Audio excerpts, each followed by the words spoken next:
Good morning and welcome to the woods. In a few weeks for me, but it's bloody chilly, so I'm going to get on some higher ground because the cold is really sort of settled in the bottom of the valley here. There's a slight frost on the grass. It's just above freezing now. It's early Sunday morning. Yeah, get some high ground.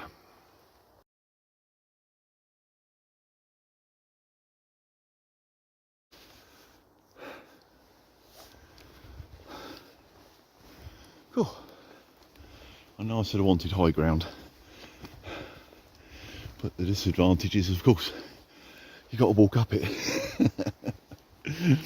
Which is fine when you're young and fit, not when you're a cranky old bugger. Oh, a bit of rubbish on the ground there. I'll have to pick that up on the way back out. Bloody people, why leave rubbish? Can't educate some people.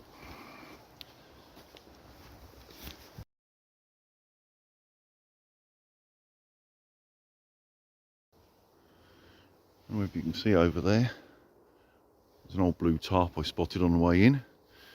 Never used to be this rubbish in here. And then this pile. But what caught my eye, I know that camo. That's DD multicam. In fact, it's been abandoned, it's probably damaged, but on my way back out, I'm going to check that out. And if it's in one bit, it's coming with me. Well, serves two purposes, doesn't it? Gets rubbish out of the woodland, and also it might be something I can personally use. But you can see that, another blue bit of tarp or whatever there. I've camped in this particular woodland a few times over the years. Never used to be like this. And it seems, I don't know, over the last 12 months, not just this woodland, many woodlands that I go to, the rubbish seems to be getting worse. I don't know why. Why suddenly now, you know? It's a shame. Right, find somewhere to sit. A tree stump will do. Now, forget the tree stump idea. We're so close to one of the little camping areas. I know there's a nice fallen tree to sit on. As long as that hasn't been wrecked as well. Oh, it's a bit overgrown through that way, where I used to go. I'll try and get around this side then. That was the good thing about this spot. Being a bit overgrown. No one spotted you. Because it is private woodland. There's a permissive path through it, where they tolerate people dog walking and so on, but they don't, I think, would appreciate camping. This'll do.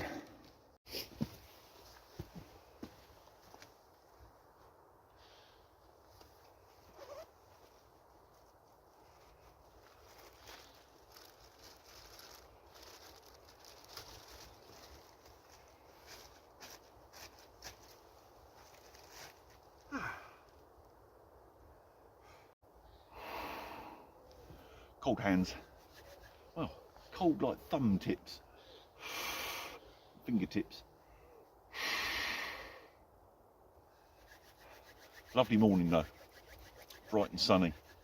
It's been horrendous lately. Last few weeks. Wind and rain. I know it's winter, but could do without that really. Give me a cold frosty morning, anytime. I took the advantage to come out now, because even this weekend it was wet yesterday, Saturday, and then today forecast wet from sort of lunchtime onwards, so that's why I'm out early. It's the first time I've been out for maybe 3 weeks. Just been so much going on at work mainly, what with, you know, illness and injuries and, you know, that sort of thing. We're a bit short staffed.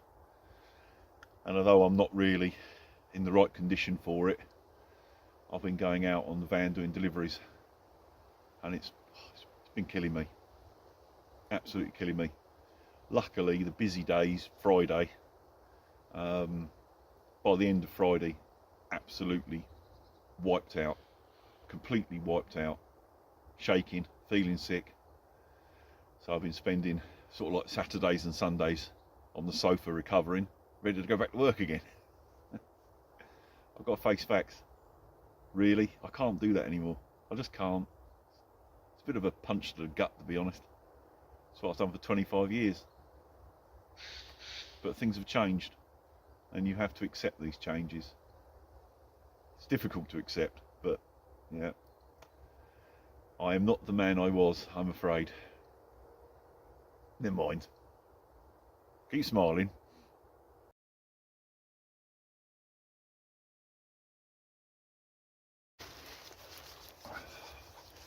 I've had to change logs to sit on. That one was just a little bit too high. It's, you know, perfect sitting height, shall we say. But I've been having so much trouble with my knee. I think it's arthritis. I'm just bloody wearing out. And just at certain angles, it bloody kills. This one's a little bit lower, so the angle on my knee's a bit different. And it's fine, absolutely fine. I can't feel it now. So yeah, hence the change of position. Oh, what are we going to talk about today? Don't know really. Nothing planned. It's just nice to get out. So it's been 2 or 3 weeks. Even, you know, for like walking stuff really. The weather's just been horrendous. When it has been, you know, okay, I've just been sitting at home feeling rubbish. It's a bit of a piss off really, because I've been on this new medication for my cancer for about 6 months or so now, something like that. It's not a bit longer. And really, it's meant to make me feel better and have a bit more energy. I was told at the outset, you know, after you've taken it for a while, you'll be back to how you were, you know, 2 or 3 years ago, which was still with an illness, but I was okay, you know. It's not happening.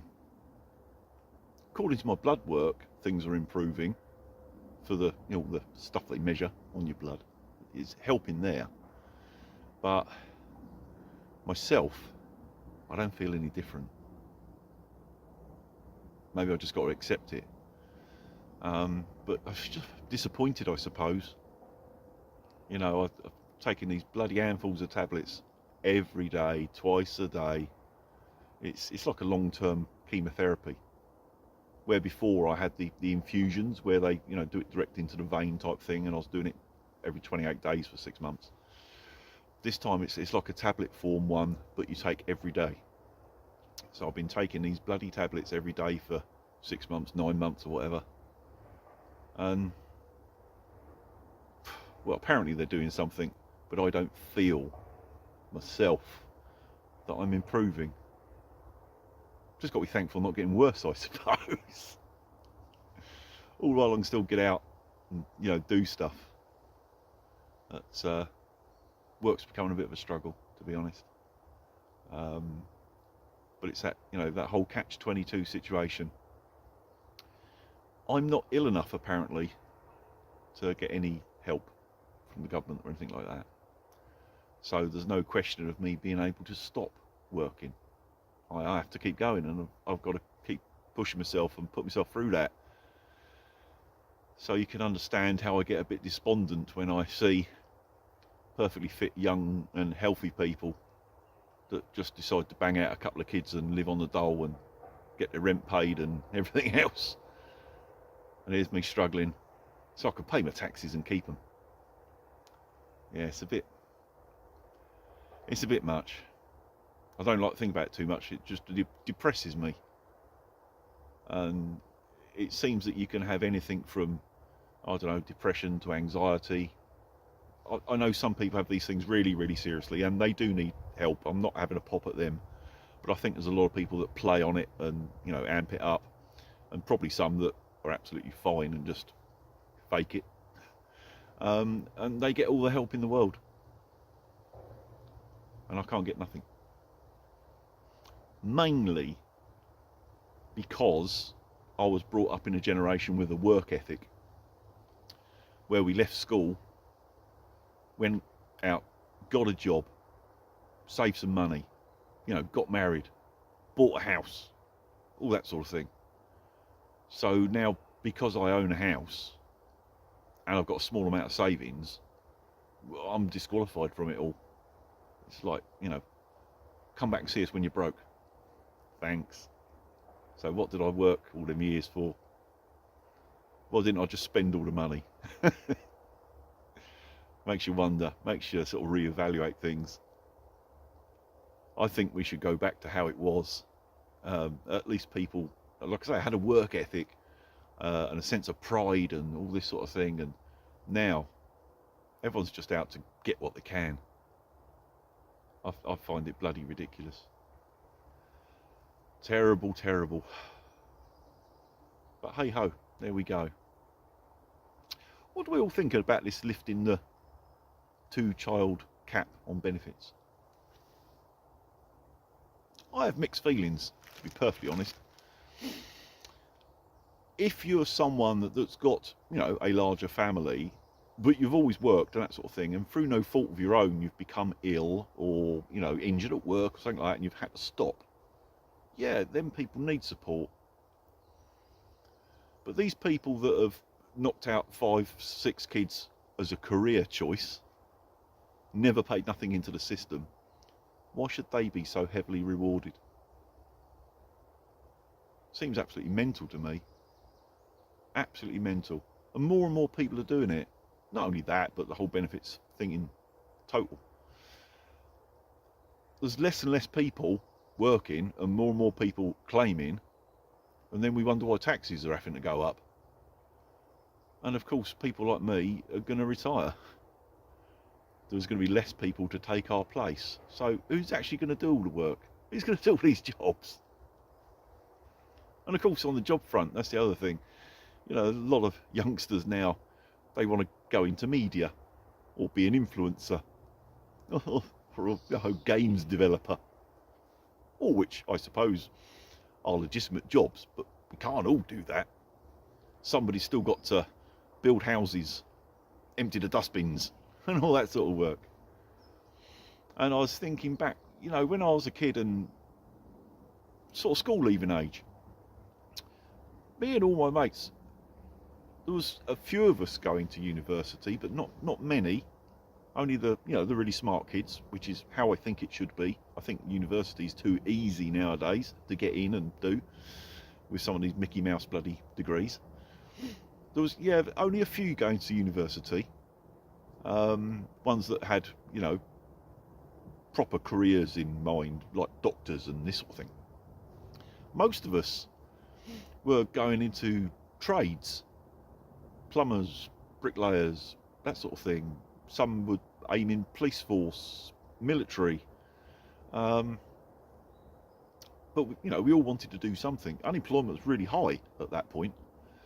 And, you know, most of us were going on to a job. We were doing something because there's always work out there if you're prepared to do anything, isn't there? Even though work was scarce, you know, some people were planning to sort of go and work with their father. You know, if their father was a tradesman, you know, go on as an apprentice and that sort of thing. I went on to the YTS, remember that? Youth Training Scheme. So I worked at a motorcycle dealership 4 days a week and 1 day a week at college at Lewis Tech to do my sitting guilds. Sure, I don't use it now, but it gave me a good, you know, base understanding of mechanics and engineering and welding and that sort of stuff, which has always been helpful at different times. But it, you know, it gave you that work ethic, and it gave you got into the routine of going to work. I don't know how these people don't go to work. What do they fill their day with? Beats me. And it is one of my concerns, you know, if I did get to a point where I couldn't work anymore, what would I do? I think there'd be a lot of walking involved if the weather was nice. But I think it's important to have some sort of structure. And I think, you know, if I ended up on benefits of some description so I could live, I would probably do some volunteering or of some description, something I could do just to give me some structure, a reason to get up in the morning.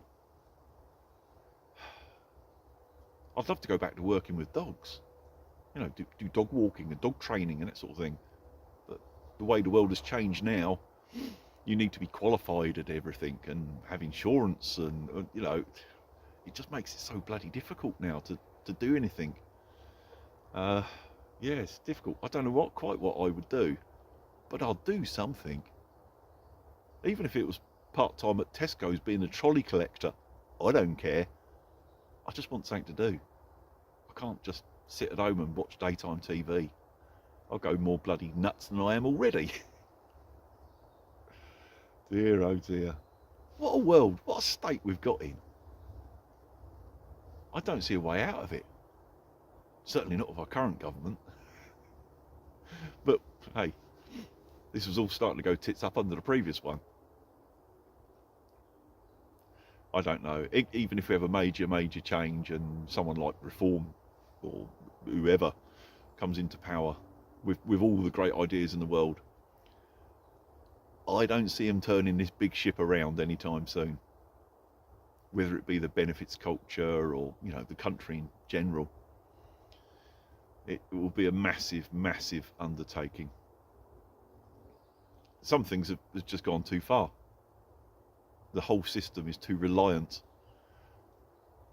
On a different subject, but similar in a way, I saw terrible news this morning before I came out while I was having my coffee first thing. A shooting in America, a kid's birthday party of all things. You know, children been shot.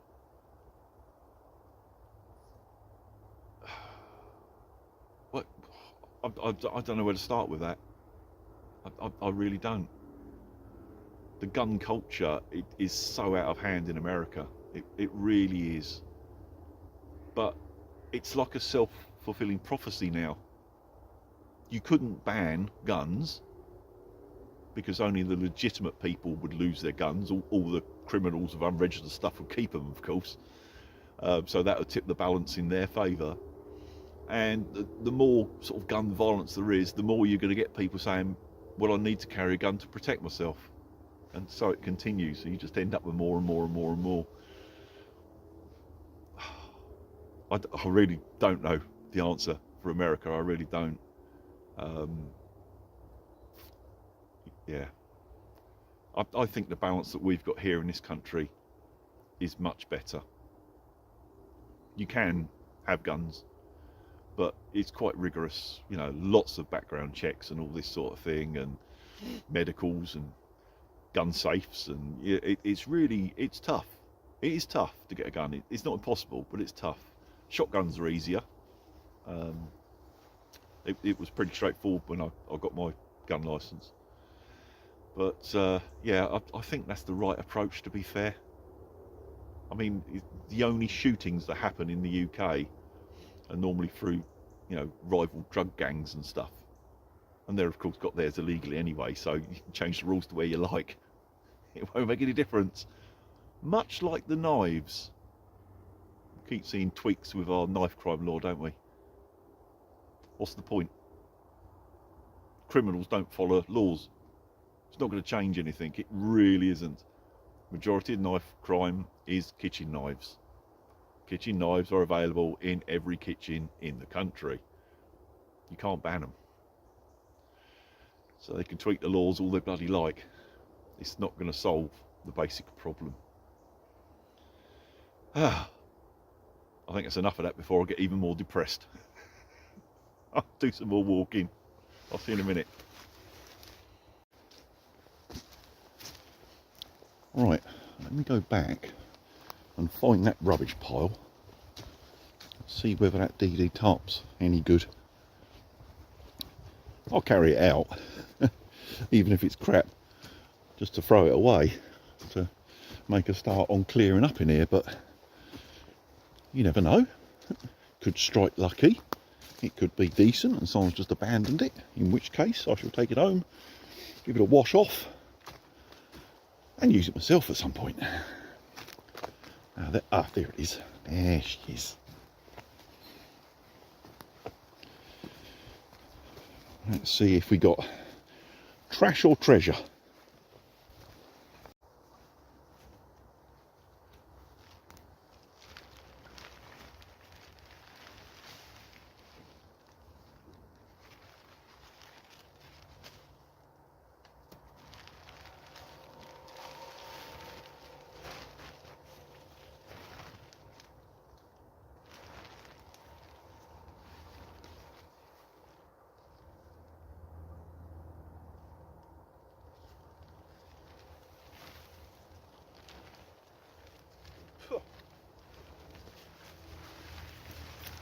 Ooh.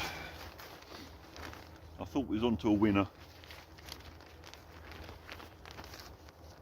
Been cut in half. Not going to be a lot of good for much. Well, I suppose I could use it as like a light ground sheet. So I'll pack that in my bag, pull that bit out, and come and get that metal work on another day.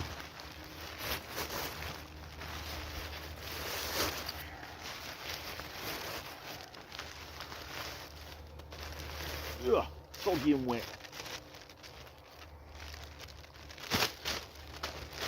Have a closer inspection of that when it's clean and dry.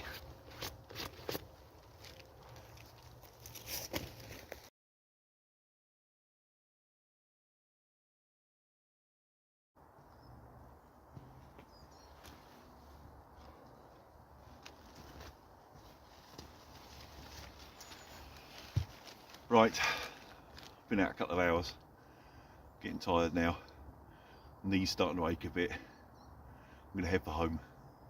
If you've watched this far, thanks for watching. I know it was just me rambling on, but it's just about all I've got in me at the moment. I'm sorry. Let's hope at some point I can get another camping, but I've got to feel well enough to do it, and also the weather's got to play along. Keep his fingers crossed. I'll catch you soon, hopefully.